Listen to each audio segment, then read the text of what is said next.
Magandang araw po sa ating lahat, sa aking guro, kapwa mag-aaral at sa lahat ng nanunood, magandang araw po.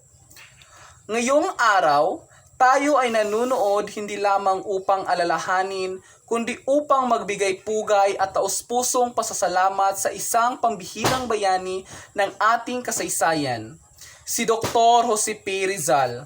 Siya ay isang manggagamot, manunulat, makabayan at higit sa lahat isang Pilipinong buong tapang na nag-alay ng kanyang buhay para sa kalayaan at dangal ng ating bayan.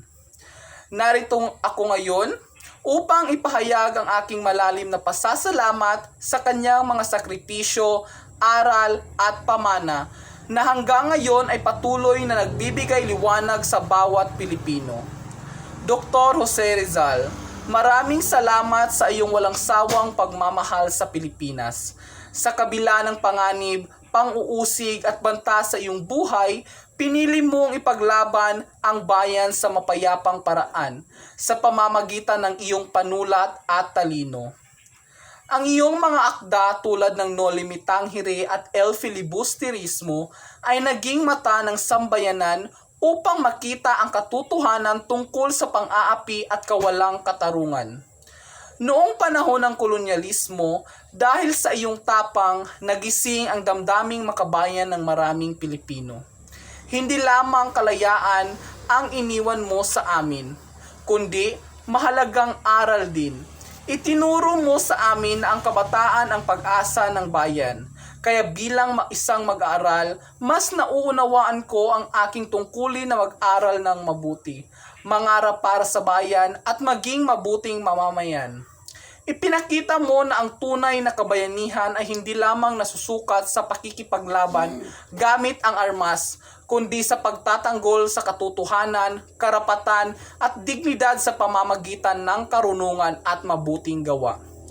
Bilang isang Pilipino, taos-puso akong nagpapasalamat sa iyong kabayanihan.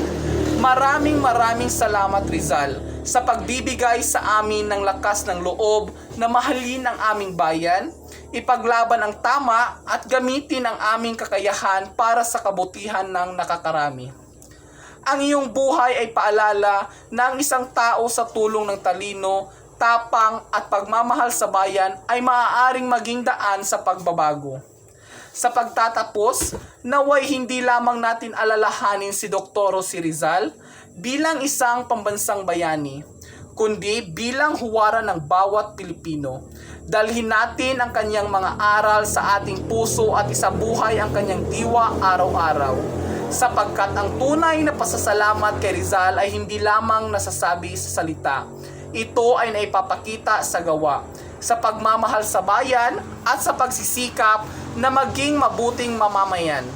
Maraming salamat, Dr. Jose Rizal. Ang iyong kabayanihan ay nananatiling buhay magpakailanman. Ang kabataan ang pag-asa ng bayan. At sa iyong inspirasyon, sisikapin namin na maging pagsang-ayon. Thank you at maraming salamat.